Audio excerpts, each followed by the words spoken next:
ಆಸ್ಟ್ರಿಯಾದ ಮಹಿಳೆ ಗರ್ಟ್ನರ್ರನ್ನ ಪರ್ವತದಲ್ಲಿ ಮಂಜುಗಟ್ಟಿ ಸಾಯಲು ಬಿಟ್ಟು ಬಂದ ತಂತ್ರಗಾರ ಪ್ರೇಮಿಯ ಗುರುತು ಪತ್ತೆ ಹಚ್ಚುವಲ್ಲಿ ಪೊಲೀಸರು ಯಶಸ್ವಿಯಾಗಿದ್ದಾರೆ.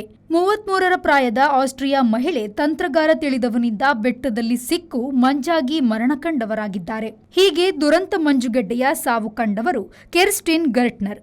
ಚಳಿಗಾಲದಲ್ಲಿ ಯಾವ ಬ್ಲಾಂಕೆಟ್ ಇತ್ಯಾದಿ ಇಲ್ಲದೆ ಆಕೆಯನ್ನು ಗ್ರೋಸ್ ಗ್ಲಾಕ್ನರ್ ಮಂಜು ಪರ್ವತದಲ್ಲಿ ಬಿಡಲಾಗಿತ್ತು. ಪರಿಣಿತ ಪರ್ವತ ಮಾರ್ಗದರ್ಶಿಯಾಗಿದ್ದ 39ರ ಥಾಮಸ್ ಪ್ಲಾಂಬರ್ಜರ್ ಆಕೆಯ ಪರಿಚಿತ ಪ್ರಿಯಕರನೇ ಈ ತಂತ್ರಗಾರ ಎಂದು ತಿಳಿದು ಬಂದಿದೆ. ಆ ಜೋಡಿಯು ಗೊತ್ತು ಮಾಡಿದ ಸಮಯಕ್ಕಿಂತ 2 ಗಂಟೆ ತಡವಾಗಿ ಪರ್ವತವೇರಲು ಆರಂಭಿಸಿದೆ. ಆದರೆ ಆಕೆಗೆ ಯಾವುದೇ ರೀತಿಯ ರಕ್ಷಕ ಸಾಮಗ್ರಿ ನೀಡಿರಲಿಲ್ಲ. -20 ಡಿಗ್ರಿ ಸೆಂಟಿಗ್ರೇಡ್ನಲ್ಲಿ ಪರ್ವತ ತುದಿಗಿಂತ ಬರೆ 150 ಅಡಿ ಕೆಳಗೆ ಗರ್ಟ್ನರ್ ಉಸಿರು ಕಟ್ಟಿತು.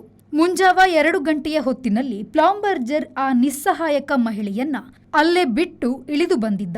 ಆಕೆ ಮಂಜುಗಟ್ಟಿ ಮರಣ ಕಂಡಿದ್ದಳು.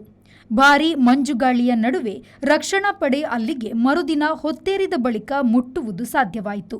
ಗರ್ಟ್ನರ್ ಅದಾಗಲೇ ತಾನು ಒಂದು ಮಂಜುಗಡ್ಡೆಯಾಗಿದ್ದಳು.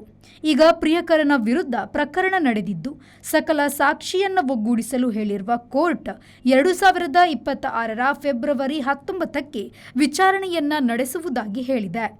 ಬ್ಯೂರೋ ರಿಪೋರ್ಟ್, ವಿ4 ನ್ಯೂಸ್, ವಿಯೆನ್ನಾ.